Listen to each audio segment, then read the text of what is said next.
तर नमस्कार मित्रांनो, स्वागत आहे आपलं मराठी कोडिंग शाळा या यूट्यूब चॅनलवर.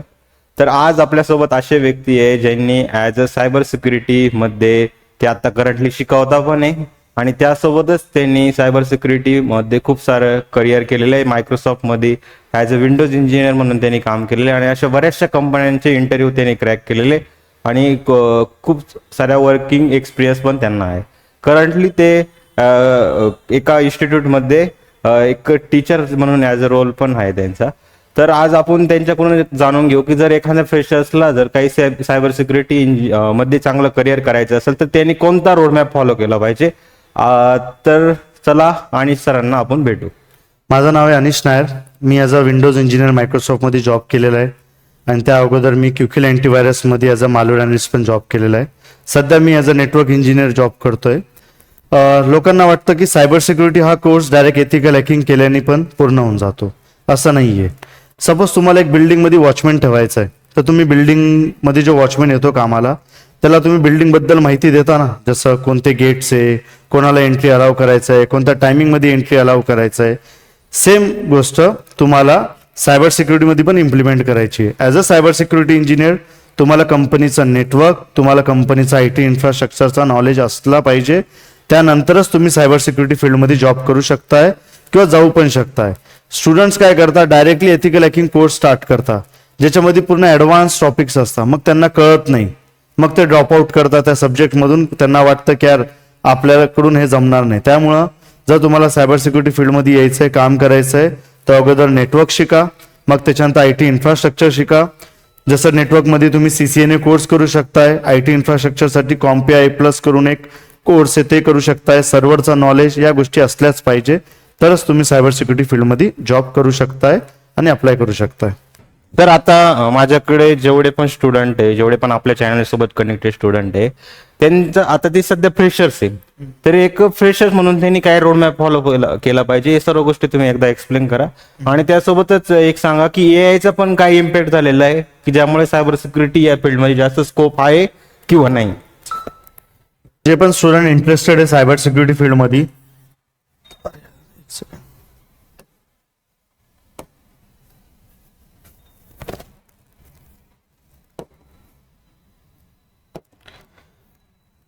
जे पण स्टुडंट्स सायबर सिक्युरिटी फील्डमध्ये इच्छुक आहे की त्यांना पुढं करिअर सायबर सिक्युरिटीमध्ये करायचं आहे, तर अगोदर तर त्यांनी CCNA केला पाहिजे. तो सिस्को सर्टिफाईड नेटवर्क ॲडमिनिस्ट्रेटरचा कोर्स आहे ज्याच्यामध्ये तुम्हाला कंपनीमध्ये नेटवर्किंग कशी केली जाते ते समजेल. नेटवर्किंगचा पूर्ण नॉलेज येईल याच्यामध्ये तुम्हाला CCNA कोर्स केल्याच्या नंतर. त्यानंतर तुम्ही त्यासोबतच IT इन्फ्रास्ट्रक्चरसाठी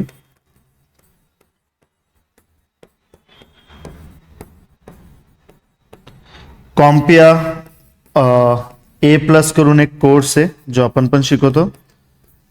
आणि तसंच गुगलचा IT प्रोफेशनल नावाचा कोर्स आहे आणि IBMचा सेम IT प्रोफेशनल नावानेच कोर्स त्यांचा अवेलेबल आहे मार्केटमध्ये, तुम्ही चेक करू शकता. हे 2 कोर्स केल्यानंतरच सायबर सिक्युरिटीमध्ये जायचं, कारण त्याच्या अगोदर जर तुम्ही गेले तर तुम्हाला नेटवर्किंगचे काही कन्सेप्ट क्लिअर नसतील, ITचे काही कन्सेप्ट क्लिअर नसतील तर तुम्हाला समजणार नाही. हे 2 कोर्स झाल्याच्या नंतरच तुम्हाला एक स्टार्टिंग तुम्ही एथिकल हॅकिंग पासून करू शकताय, ज्यामध्ये तुम्हाला शिकवलं जाईल की कंपनीच्या इन्फ्रास्ट्रक्चरवरती अटॅक कसे होता. या कोर्समध्ये अटॅक कसे होता ते शिकवलं जातं. मग अटॅक पासून वाचवायचं कसं आहे हे SOC अनालिस्ट मध्ये शिकवलं जातं. लोक म्हणतात की सायबर सिक्युरिटीमध्ये फ्रेशर्सला घेत नाही, फक्त एक्सपिरियन्स साठीच आहे. हा जो कोर्स आहे SOC अनालिस्ट हा फ्रेशरसाठीच असतो. याच्यामध्ये एक्सपिरियन्स कॅन्डिडेट L2 L3 लेवलला भेटता, पण L1 लेवल पण आहे जिकडे तुम्ही ॲज अ फ्रेशर जॉब करू शकताय. माझी मागच्या बॅचमध्ये नियर अबाउट 30+ स्टुडंट प्लेस झालेले. 4 महिन्याच्या कोर्समध्येच 30+ स्टुडंट प्लेस झालेले. वेगवेगळ्या चांगल्या कंपनीत विप्रोमध्ये पण काही प्लेस झालेले. तर तुम्ही जर SOC अनालिस्टला ॲज अ टार्गेट ठेवलं जॉबसाठी तर तुम्हाला ॲज अ फ्रेशर म्हणून जॉब लागू शकतोय लवकरात लवकर. जर तुम्ही अजून पण याच्यामध्ये खूप फील्ड्स आहे, जसं डिजिटल फॉरेन्सिक झालं, खूप सारे फील्ड्स याच्यामध्ये, त्यामध्ये एक्सपिरियन्स कॅन्डिडेटला घेतलं जातं, हे लक्षात ठेवा. कधी करिअर चूज करताना जे युट्यूब किंवा इंस्टाग्रामच्या रील्स वरती दिसतंय तसं नसतं ऍक्च्युअल मध्ये. जॉब करताना किंवा कंपनीमध्ये तसं सिच्युएशन नसतं. कंपनीमध्ये जर तुम्हाला L1 लेवलला फ्रेशर म्हणून लागायचं तर SOC अनालिस्ट वरती फोकस करा.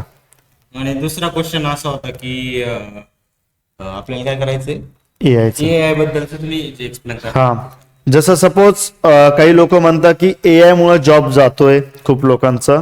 एआय मुळे, एआयचे खूप सारे कन्सेप्टचे टूल्स पहिल्यापासून आहे, त्याला मी म्हणतो EDR टूल. ठीक आहे, हे end point detection and response म्हणून असतो. सायबर सिक्युरिटीमध्ये मला नाही वाटत की पुढच्या काळात पण की कधीच एआय मुळे जॉब जाऊ शकतो. जसं सपोज आपल्या घरी आपण वॉचमॅन ठेवतो, बिल्डिंग मध्ये सीसीटीव्ही कॅमेरा पण लावतो. आता सपोज आपण मानून घेऊ की सीसीटीव्ही कॅमेरा हा काय आहे, एआय टूल आहे, करेक्ट. तरी आपण वॉचमॅन ठेवतो का डिपेंडेंट न राहत.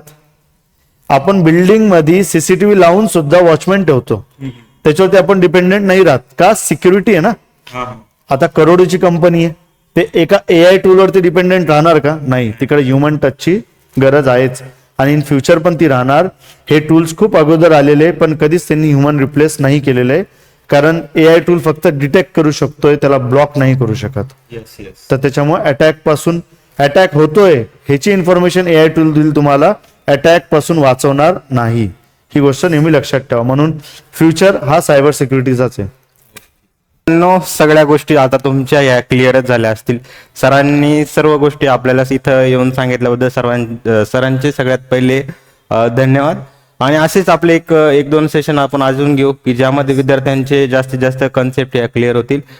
सरांचा एक सायबर सिक्युरिटीचा कोर्स आहे, कोर्स पण आहे की ते पूर्णपणे शिकवतात आणि खूप साऱ्या विद्यार्थ्यांना त्यांनी स्वतः जॉब पण लावून दिलेला आहे. जवळपास आत्ताच त्यांची एक बॅच झालेली, त्यापैकी त्यांनी 37 मुलांना जॉब लावून दिलेला आहे. आणि इव्हन ते शिकवता पण या लेवलचं की कारण ते स्वतःच इंडस्ट्रीमध्ये काम करताय, त्यामुळे काय सगळ्या गोष्टी त्यांना माहिती आणि माहिती असल्यामुळे काय विद्यार्थ्यांना पण ते एकदम प्रॅक्टिकल नॉलेज दिलं जातं. ते कॉलेजमध्ये थेरॉटिकल नॉलेज असतं त्या लेवलचं न देता ॲज अ प्रॅक्टिकल पूर्णपणे शिकवलं जातं. आणि त्यामुळे काय मुलं इंटरव्ह्यू पण क्रॅक करताय आणि चांगलं प्लेसमेंट पण त्यांना लागतंय. तर सरांचे पुन्हा एकदा धन्यवाद आणि असेच आपण 2-3 सेशन इथे आणत राहू. धन्यवाद सर.